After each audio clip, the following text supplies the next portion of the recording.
반갑습니다. 중등부와 사지역 교구 구역을 맡고 있는 정세준 목사입니다. 사역의 현장에서 이렇게 뵙다가 또 유튜브로 말씀을 여러분들과 함께 나눌 수 있게 되어서 얼마나 감사한지 모르겠습니다. 정말 우리 유튜브로 예배하는 모든 상도제일의 가족들 가운데 하나님과 우리 주 예수 그리스도의 은혜와 평강이 충만하시기를 축원합니다. 하나님의 부르심은 항상 믿음의 도전을 낳는다. 하나님의 부르심은 항상 믿음의 도전을 낳는다. 이러한 제목으로 여러분들과 함께 말씀 나누기를 원합니다. 그 전에 먼저 우리가 하나님을 경험하는 삶이라는 주제로 쭉 살펴보고 있는데요. 이 주제에 대해서 먼저 복습을 한 후에 오늘 본 주제로 넘어가면 좋겠습니다. 여러분, 하나님을 경험하는 삶이란 무엇입니까? 이 주제로 제가 오늘 30번째 설교를 맡게 되었는데, 그 전에 지난주까지 29번의 그 내용을 가지고 우리 목사님, 전도사님들께서 말씀을 전하셨습니다. 참으로 긴 여정인데, 정말 여러분, 하나님을 경험하는 삶은 무엇입니까? 라고 누군가가 여러분에게 묻는다면 여러분은 뭐라고 대답하시겠습니까? 우리가 이렇게 대답하면 참 좋겠는데요. 하나님을 경험하는 삶이란 지금 우리 가운데 살아서 역사하시는 하나님을 실질적으로 경험하는 인생입니다. 우리 같이 읽어볼까요? 시작. 하나님을 경험하는 삶이란 지금 우리 가운데 살아서 역사하시는 하나님을 실질적으로 경험하는 인생입니다.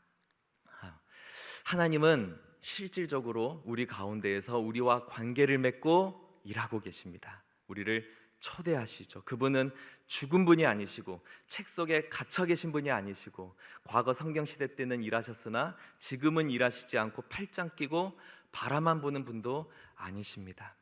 어제도 오늘도 내일도 영원히 살아계셔서 나와 그리고 우리와 관계 맺고 일하시는 분이시죠. 그래서 우리 표에서 보듯이 우리가 하나님을 바라볼 때 하나님은 지금 우리 가운데 거하고 계시고 사랑의 관계를 맺고 계시고 자신의 사역에 초대하고 계시고, 그리고 네 번째, 우리 현바울 목사님 통해 지난 7주간 말씀 나눈 것처럼 성령님에 의해 하나님께서는 말씀하시는데 성경을 통해, 기도를 통해, 환경을 통해, 그리고 교회 공동체를 통해서 우리에게 자신의 말씀, 자신의 뜻을 다 말씀해 주십니다. 자신의 택한 자녀에게 어찌 하나님의 일을 숨기겠느냐? 하나님의 일을 우리가 듣기를 하나님은 바라고 계시는 거죠. 제가 과거 다른 곳에서 사역하게 될 때, 군에서 사역할 때 참 한 주 한 주 설교하는 게 제게 고역이던 때가 있었습니다. 설교 준비를 하면 영적으로 소진되는 것만 같고, 설교 준비를 할 때 심리적인 부담을 너무 크게 느끼는 것이었습니다. 그런데 하나님을 경험하는 삶, 이것을 상도제일교회에 와서 이제 제대로 공부하기 시작하면서 깨달음을 얻는데요, 깨달음을 주시는데요, 제가 그곳에서 하나님을 바라보지 못하고 있었구나. 어떤 하나님을요?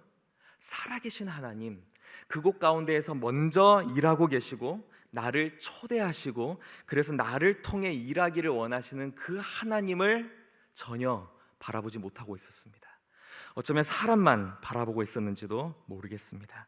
제가 주도하고 제가 노력해서 내가 더 잘해야 하는 나의 사역, 나의 예배, 나의 설교였지 하나님이 주도하시는 하나님의 사역이라고 생각하지 못했습니다. 그러니까 설교 사역이, 예배 사역이 늘 부담스럽고 중압감과 압박감 가운데에서 이루어지는 것이죠. 그것이 깨달아져서 얼마나 감사한지요. 그것이 깨달아져서 얼마나 시원한지요. 그리고 또 한 가지 깨닫게 하시는 것은 이 문제가 저만의 문제가 아니라 우리 모든 성도의 문제라는 사실, 신앙생활을 하고 있는 우리 모든 성도의 문제라는 사실입니다. 살아계신 하나님을 나와 관계 맺으시고 먼저 일하셔서 우리를 초대해서 그 하나님의 현장 가운데 일하게 하시는 그 하나님을 발견하지 못하고 늘 사람들 앞에서 눈치 보며 우리가 신앙생활 한다고 할 때 그 신앙생활은 의무감과 부담감에 시달릴 수밖에 없는 것입니다. 하나님의 구원 역사에 동참하고 있다라고 하는 그 은혜의 감격, 기쁨, 그것은 온데간데 가버리고 없어져 버리고 형식적이고 율법적인 종교 생활로 흘러가 버리고 마는 것이죠. 그렇게 살아계신 하나님을 우리가 바라보는 눈이 열릴 때 우리의 마음의 부담감이 깨끗이 사라지는 것입니다. 저는 지금도 저의 제한된 능력, 연약한 능력을 뛰어넘어서 제가 예배하고 있는 이 현장 가운데, 그리고 유튜브로 예배하고 계시는 여러분들의 삶의 현장 곳곳 가운데 주님께서 이 말씀을 통하여 여러분들의 마음을 어루만지신다라고 믿습니다. 주님 곳곳에서 일하고 계시고 그곳에 우리가 같이 초대받았습니다.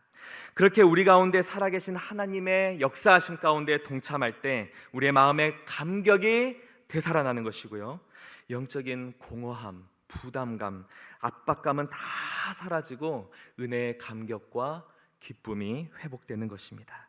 그래서 하나님을 경험하는 삶, 이 세 가지 요소, 하나님, 경험, 삶, 이것은 무엇입니까?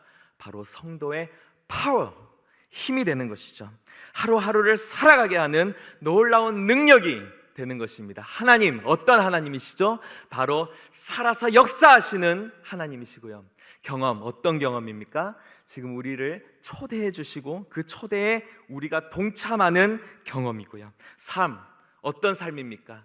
우리가 하나님에 대하여 말로만 번지르르하게 얘기하는 그러한 삶이 아니라 하나님의 초대에 부응하여 우리가 삶으로 하나님을 경험하는 그것이 무엇이라고요? 바로 성도의 힘, 하루하루를 기쁨으로, 능력으로, 감사로 살아가게 만드는 성도의 파워가 되는 것입니다. 아무쪼록 바라기는 우리가 7주간 제가 상도제일교회 성도님들과 말씀을 나누게 될 텐데, 제 자신이 먼저 일하시는, 우리 가운데 일하시는 하나님을 제가 집중해서 바라보며 제 영적인 시야를 주님께 고정하겠습니다.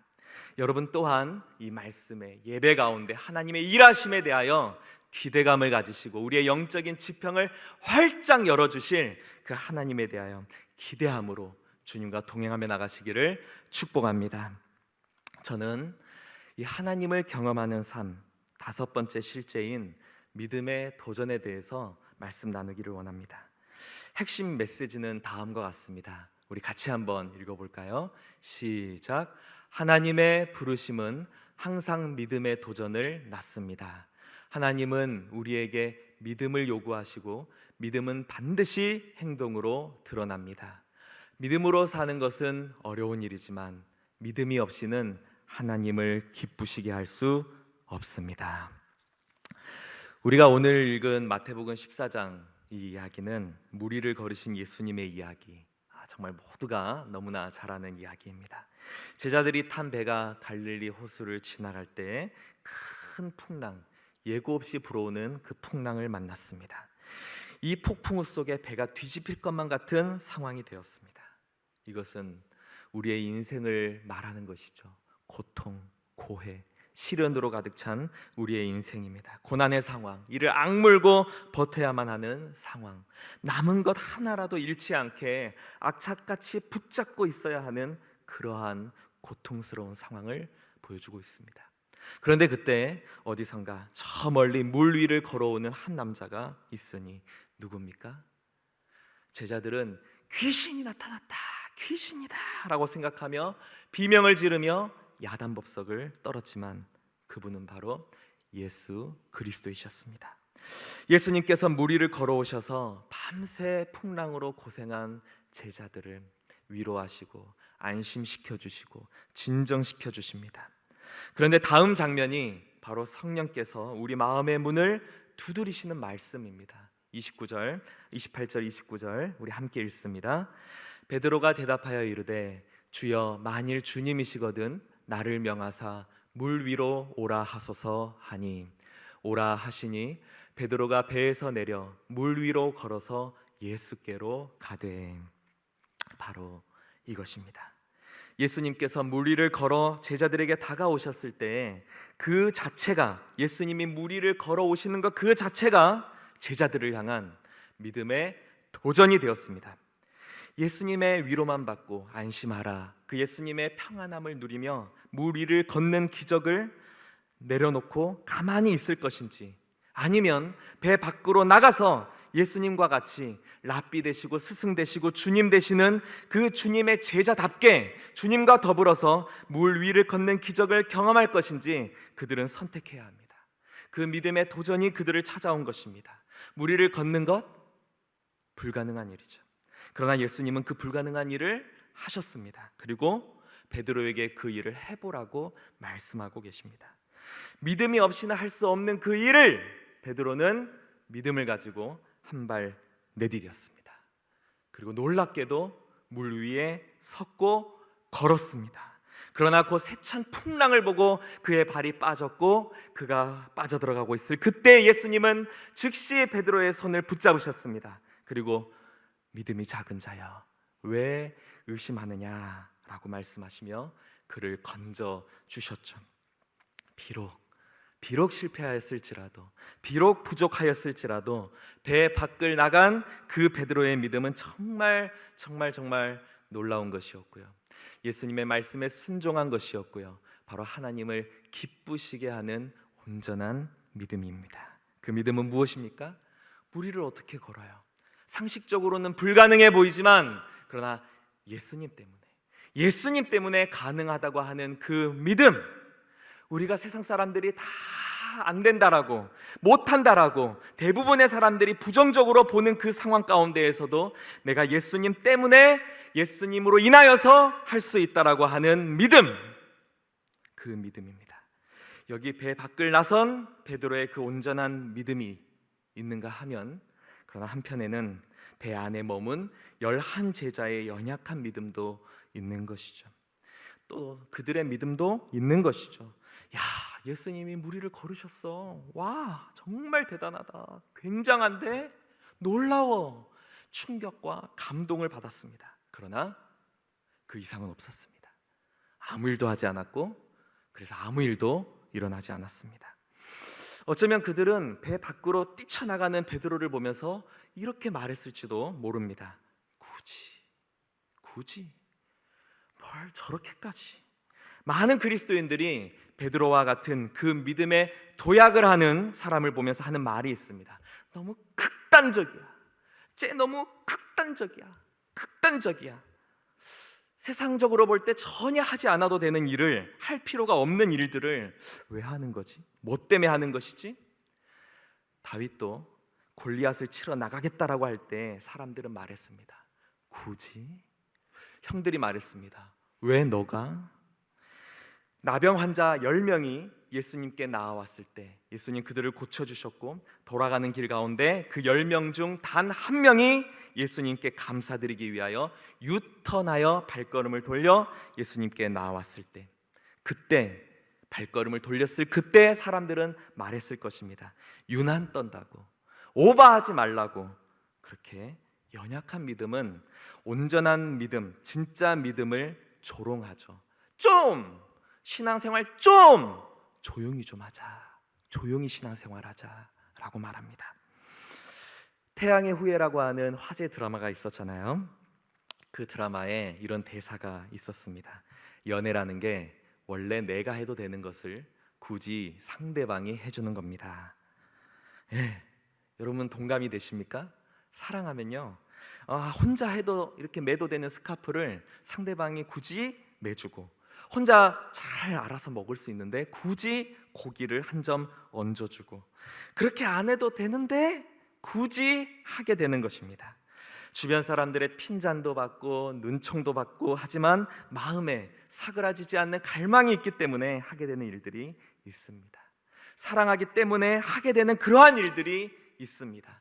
사랑하면 사랑의 액션을 취하게 되듯이 우리가 믿으면 믿음의 액션이 뒤따르는 것이죠. 믿음은 반드시 행동으로 증명됩니다. 믿음은 반드시 행동으로 드러납니다. 그래서 베드로 사건은 우리에게 그렇게 이야기하는 것과 같아요. 조용한 신앙생활은 없습니다. 조용한 신앙생활, 그런 것은 없습니다. 믿음의 행동 없이, 신앙의 고백 없이, 우리 믿음의 표현 없이 그런 신앙생활은 없습니다. 수많은 이들이 하나님의 부르심을, 하나님의 말씀을 듣습니다. 경험합니다. 하나님과의 그 사랑의 관계 속에서 하나님의 사역으로 초대를 받습니다. 선택의 갈림길에서 하나님께서 어느 한쪽으로 나를 이끌어주고 계신다라는 것을 느낍니다. 하나님께서 나를 교회 쪽으로 이사하도록 그렇게 인도하고 계시는 것은 아닐까? 내가 저 사람을 섬기라고 그렇게 나를 이끌어가고 계시는 것은 아닐까? 그렇게 하나님의 음성을 듣습니다. 하나님의 이끄심을 경험합니다. 그리고 가야 할지 말아야 할지 고민하다가 안 갑니다. 하나님의 인도하심을 따르지 않기로 선택한 것입니다. 물 위로 나아오라며 믿음을 요구하실 때 배 안에 머물러 있기로 결정한 것입니다. 속으로는 수십 번 나갈까 말까, 나갈까 말까, 할까 말까 믿음의 갈등을 겪지만 결국 달라진 것은 아무것도 없어요. 삶의 모습은 그대로예요. 그러면서 왜 나는 하나님을 경험하지 못하지? 왜 나는 저 다른 사람들처럼 익사이팅한 신앙생활을 느끼지 못하지? 나는 왜 하나님의 음성을 듣지 못하지? 의아하게 여기는 것이죠. 과거 하나님과의 그 친밀했고 인격적이었던 때를 그리워하면서 왜 지금은 내 영적인 공허함이 채워지지 않는 거지? 왜 나는 의무감과 부담감 속에 종교생활과 같은 신앙생활을 하고 있는 거지? 괴로워합니다. 내 자신이 마치 껍데기 신자 같다, 그런 느낌을 받습니다. 그때가 바로 베드로를 생각해야 할 때입니다. 그때가 바로 배 밖으로 나가야 할 때입니다.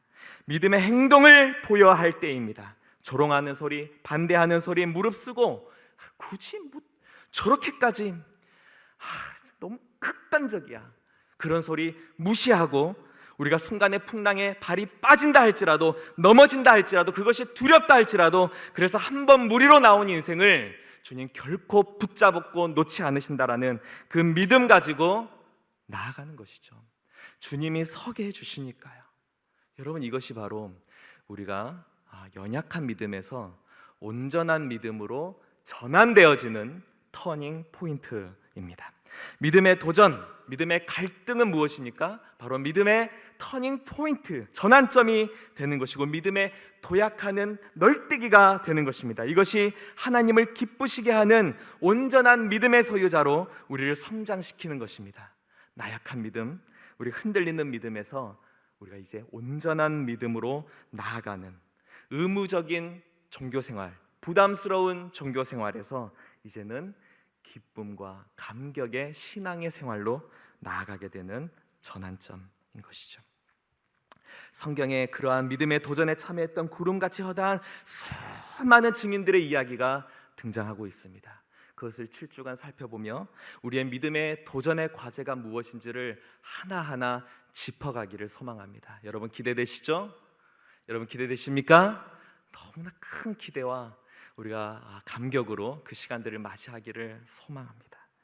저와 함께 중등부를 섬기는 한 청년 교사가 새벽 예배자로 부르심을 받았습니다. 하나님께서 여행 가운데 어떤 형제를 통하여서 그러한 마음을 주셨어요. 마음에 하나님, 제가 새벽을 깨우기를 원합니다.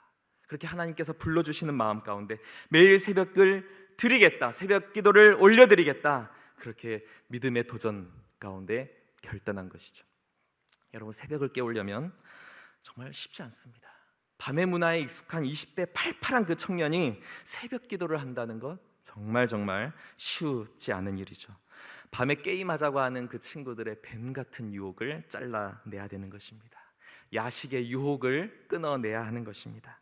새벽 기도를 결단하는 순간 포기해야 하는 것들이 한두 가지가 않습니다. 너무 많습니다. 그러나 여러분, 새벽 기도와 함께 믿음의 도전이 시작된 것입니다. 하나님의 이러한 부르심은 항상 우리를 믿음의 도전으로, 믿음의 갈등으로 몰아넣어요. 여러분, 헨리 블랙가비의 하나님을 경험하는 삶, 그 책에는 믿음의 갈등이라고 표현되어 있죠. 믿음의 도전, 같은 의미입니다. 섞어서 쓰는 말이에요. 믿음의 갈등, 믿음의 도전, 갈등이 되는 것이죠. 여러분, 왜 갈등이 되는 것입니까? 하기 싫으니까요.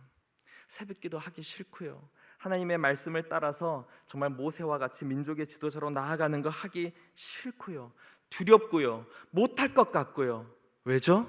그 사이즈가 내 사이즈가 아닌 거예요. 도저히 나의 힘만으로는 해결할 수 없는 일들로만 하나님 족족 부르시지, 그냥 내 능력 안에서 충분히 할 수 있는 일들로는 안 부르시거든요. 하나님은 우리의 사이즈에 맞추시지 않고 하나님의 사이즈, God sized, 하나님의 사이즈에 맞추어 우리를 부르시기 때문에 우리는 하기가 싫은 것입니다. 두려운 것입니다. 그런데 하기 싫으면 하지 마세요. 안 하면 되잖아요. 아니에요. 갈등이 돼요. 왜 갈등이 되죠? 내가 할 수 없는 그 일을 하나님께서 나를 통해서 이루시겠다라고 약속하시니까 그래요. 하나님께서 나를 통해 이루시겠다라고 약속하시기 때문에 갈등이 안 될 수가 없는 것입니다. 나를 보면 못하겠어요. 안 할래요.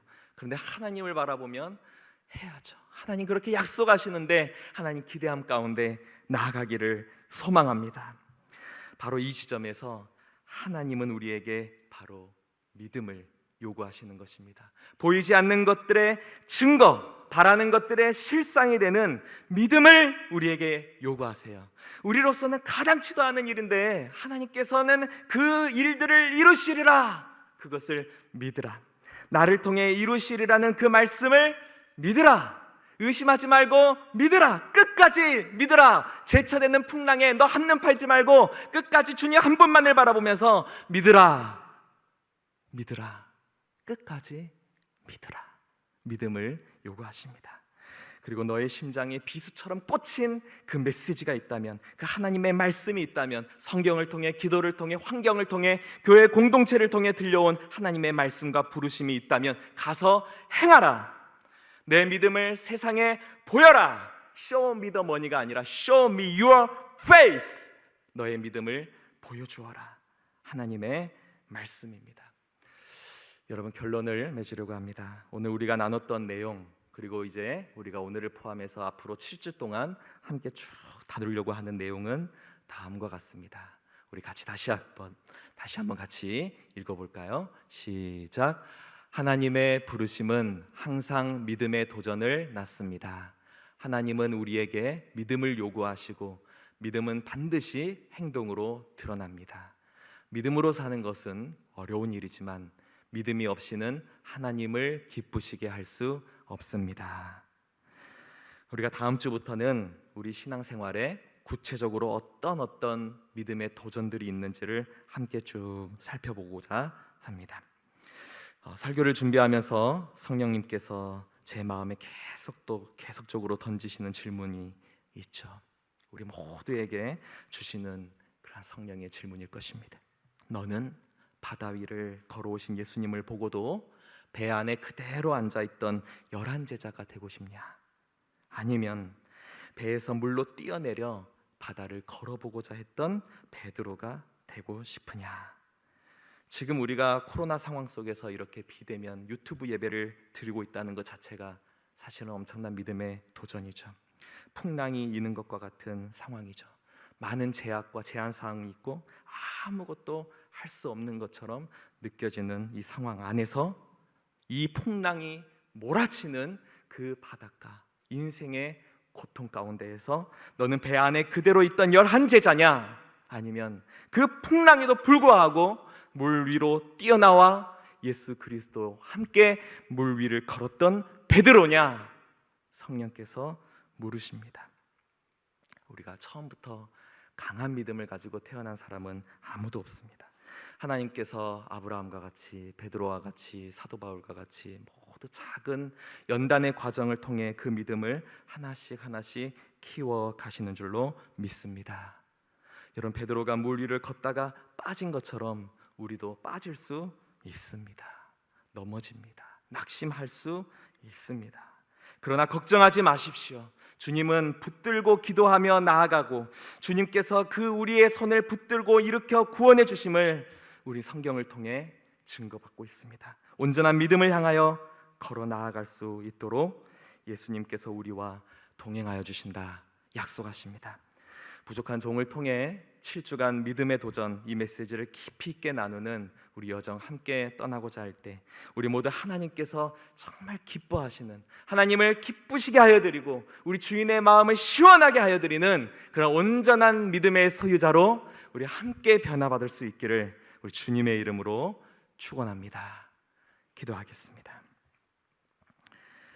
믿음의 도전, 아니 중요한 말씀, 너무나 중대한 영적인 원리에 대하여 우리 함께 말씀을 나눴습니다. 하나님, 그러나 부족한 종 뼈대밖에 나누지 못하였습니다. 이스겔의 마른 골짜기 가운데 주님께서 그들을 소생케 하셔서 군사되게 하셨던 것처럼 오늘 나눈 그 말씀의 뼈대 가운데 하나님께서 살을 붙여주시고 영적인 근육을 붙여주셔서 우리 성도들의 삶을 살아가게 하는 성도의 힘이 되어지는 영적 원리가 되게 하여 주시옵소서. 하나님, 믿음의 용기가 더더욱 필요한 때를 우리가 살아가고 있습니다. 주님이 부르시면 언제든 물 위에 한 발 내디딜 수 있는 그러한 베드로의 믿음 우리에게 주셔서 상도제일교회 모든 성도가, 각 가정이 살아계신 하나님에 대한 영적인 전환점을, 영적인 도약을 경험할 수 있도록 인도하여 주시옵소서.